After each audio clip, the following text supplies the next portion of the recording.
hvordan din oplevelse var. Ja. Tager du billeder af mig, eller hvad gør du? Hvad? Jeg filmer. Når du filmer? Du skal bare se, hvordan din oplevelse var. Nå. Kan du sige, hvordan oplevelsen var? Jamen, den var da ubehagelig. Hvordan ubehagelig? Jamen, alle mine venner døde jo. Det var meget fuld. Ja. Fuldstændig meget fuld. Jeg kan ikke komme over, alle mine venner døde. Det kan du slet ikke komme over hjem. Nej, alle mine venner, de er døde. Ej, det er starten. Ja. Det er da noget skidt. Og slutningen på fanget. Ja, slutningen. Her, det var slemt, for jeg kunne ikke komme videre. Nej. Jeg kom ned i det der, jeg tror det hedder helvede. Ja.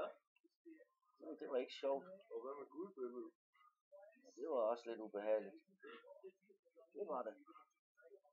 Men du kan sove i nat, kan du? Det kan jeg i hvert fald. Du får ikke meget. Nej, det gør jeg ikke.